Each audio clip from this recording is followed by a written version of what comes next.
नमस्कार, मैं हूं दीपाली राणा। आप देख रहे हैं कमोडिटी कॉल। इंटरनेशनल मार्केट में चांदी एक बार फिर से तेजी दिखा रही है। भाव एक महीने की ऊंचाई पर पहुंच गया है। वहीं घरेलू बाजार में कीमतों में तेजी है। इसी पर करेंगे बातचीत। हमारे साथ शो में एलकेपी सिक्योरिटीज के वीपी जतिन त्रिवेदी मौजूद रहेंगे। लेकिन इंटरनेशनल मार्केट्स में भाव आपकी स्क्रीन पर लगभग $91 के आसपास कारोबार कर रहा है और घरेलू बाजार में भी 2,67,000 के लेवल्स देखने को मिल रहे हैं और यहाँ भी 4% की मजबूती इंटरनेशनल मार्केट्स में, घरेलू बाजार में 3.25% की तेजी देखने को मिल रही है। एक बार गोल्ड के प्राइसेस और लेकर आते हैं आपकी स्क्रीन पर।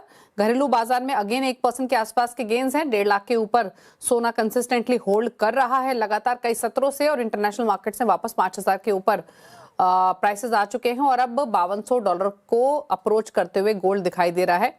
यहाँ पर 0.1% की बढ़त देखने को मिल रही है। इसके अलावा एक बार बेस मेटल्स और लेकर आते हैं आपकी स्क्रीन पर, जहां पर एक्शन थोड़ा बायस जो है वो पॉजिटिव ही दिखाई दे रहा है। कॉपर 0.1% ऊपर है, एल्यूमिनियम में हल्की बढ़त है, निकल आधा 0.1% ऊपर ट्रेड कर रहा है।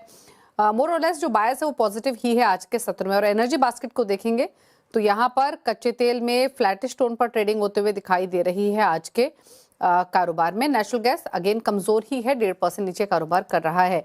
लेकिन एग्री बाजार में एक्शन में है धनिया। कोरिएंडर में वापस 3% का काप मूव 11,600 के आसपास कारोबार करते हुए दिखाई दे रहा है। बाकी स्पाइसेस थोड़े मंदी ही हैं आज के कारोबार में, लेकिन अप्रोच क्या होनी चाहिए इस पर करते हैं बातचीत। जतिन हमारे साथ है। जतिन बताइए पहले तो आपकी ट्रेडिंग स्ट्रैटेजीज। जी दीपाली, एग्रीकल्चर कमोडिटीज की बात कर रहे थे दीपाली। बताइए आवाज आ रही जतिन है आपकी आपको? ट्रेडिंग कॉल्स क्या रहेंगी, ट्रेडिंग कॉल्स। तो आज के दिन में मुझे लग रहा है कि बेस मेटल मार्केट जो है थोड़ा सा रिकवरी मोड में रहना चाहिए। जिस हिसाब से मार्केट की रिएक्शन है, कॉपर के प्राइस जो है मुझे लग रहा है यहाँ पर एक बढ़त के साथ ट्रेड करते हुए मिलना चाहिए। तो मार्च वायदा है जो 1207 के आसपास ट्रेड कर रहा है, यहाँ पर बाइंग का हिसाब लेके चले।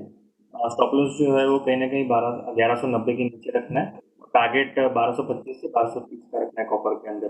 दूसरी जो पिक रहेगी वो सिल्वर के अंदर रहेगी। सिल्वर मुझे लग रहा है अभी भी अच्छी खासी मोमेंटम के साथ ट्रेड करते हुए देखने मिल रहा है। तो सिल्वर के अंदर स्टॉप लॉस जो है वो कहीं ना कहीं 2,62,000 के नीचे रखना है और हायर साइड पे 2,73 से 2,75 तक के टारगेट्स के हिसाब से सिल्वर के अंदर बाइंग का मोमेंटम जारी रहेगा। तो सिल्वर और कॉपर दोनों ही इन लाइन है एक दूसरे के।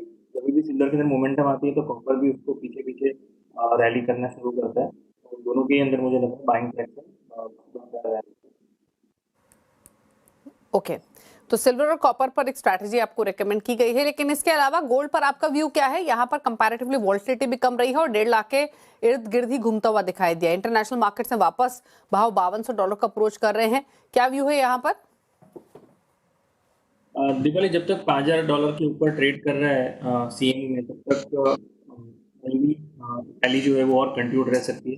जिस हिसाब से यूएस और ईरान के तनाव जो है वो कंटिन्यू है।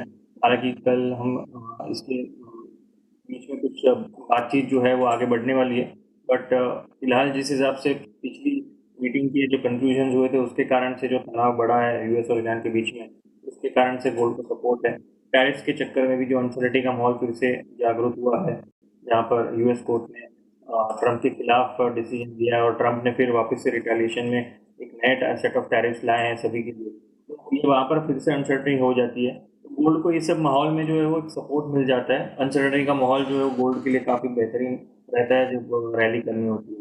तो इमीडिएट बेसिस पे जिस तरह से हमने बताया कि सीएम के 5,000 का सपोर्ट है और हमारे घरेलू बाजार में उसका सपोर्ट देखें तो कहीं ना कहीं 1,56 से लेकर 1,55 का बेस सपोर्ट फॉर्मेशन बनते हुए देखने को मिलेगा। हायर साइड पे 1,64 से 1,65 इंडियन रेजिस्टेंस की तौर पे काम करेगा। जब भी प्राइस 163 के ऊपर देखना शुरू करता है तभी थोड़ा सा बाइंग से थोड़ा सा दूर हो जाना चाहिए, क्योंकि वहां से प्रॉफिट बुकिंग आ सकती है। और लोअर लेवल पे 158 जो है आपका कंफर्ट जोन होना चाहिए। 1,55 के स्टॉप लॉस के साथ में जो ट्रेडर्स है उनके पॉइंट भी है।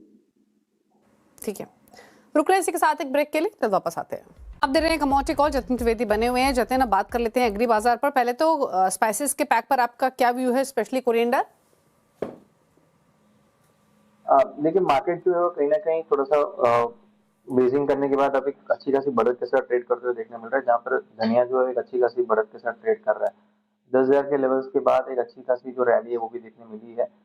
मेरे हिसाब से 12,000 के लेवल्स के आसपास पहले एक बार लेवल्स टेस्ट करते भी हैं, तो वहां से भी अगर एक रैली और आनी है तो 12,400 से 12,500 तक जा सकती है, एक्सटेंड हो सकती है। तो जब तक 11,000 के लेवल्स होल्ड कर रहे हैं तब तक यहाँ पर बने रहने की सलाह रहेगी। 11,000 के नीचे जब तक लेवल्स ब्रेक नहीं करते तब तक होल्ड कीजिए लॉन्ग पोजीशन है तो, और हायर साइड पे 12,000 और 12,400 तक के लक्ष्य के हिसाब से यहाँ पे होल्ड करके चल सकते हैं। ओके, और बाकी स्पाइसेस पर क्या व्यू है, फिर चाहे वो कॉमन्स हो या टर्मरिक? देखिए टर्मरिक जो है हल्दी मुझे लग रहा है थोड़ा सा यहाँ से साइडवेज काउंटर है फिलहाल तो। 15,000 से 16,500 ये रेंज जो है उसने पकड़ के रखी है फिलहाल। तो 15,000 के नीचे नहीं जाता तब तक वीकनेस का व्यू तो नहीं है, लेकिन 16,500 के ऊपर नहीं जाता तब तक बहुत ज्यादा बढ़त के साथ भी ट्रेड करते हुए देखने नहीं मिल सकता। तो स्ट्रैटेजी इसमें ऐसी रहेगी कि 15,400 से 15,600 की रेंज में मिलता है तब वहां पर खरीदारी करके चल सकते हैं। 16,200 16,400 ये आपके लक्ष्य रहेंगे हायर साइड पे। ओके, तो ये आपके लिए राय रही टर्मरिक पे। एक बार ग्वार पैक और लेकर आते हैं, जहां पर हमने मोमेंटम तेजी का देखा था पास्ट में, लेकिन उसके बाद वापस ऊपरी स्तरों पर नरम हुए हैं और वापस 10,000 के नीचे ग्वारगम आ चुका है, और हालांकि 5,000 के ऊपर भी होल्ड करते हुए ग्वारसीड। क्या व्यू इन दोनों पर? ग्वारसीड और गौरगम दोनों जैसे आपने बताया कि वीकनेस के साथ थोड़ा सा ट्रेंड पकड़ा है इन्होंने दोनों ने, और जब तक ये लेवल्स ब्रेक नहीं होता हायर साइड पे 10,500 का गौरगम के लिए और कहीं ना कहीं 5,700 के ऊपर गौरसीड के लिए, तो जब तक 5,700 के ऊपर गौरसीड ट्रेड नहीं करती तब तक यहाँ से वीकनेस का ट्रेंड जो कंटिन्यू रह सकते हैं टूवर्ड्स 5,000 और 4,850 तक। गौरगम में 10,500 के लेवल्स ब्रीच नहीं होते तब तक वीकनेस के साथ इसको पकड़ के चलना चाहिए। 9,400 से लेकर 9,200 तक के लक्ष्य आ सकते हैं नीचे में।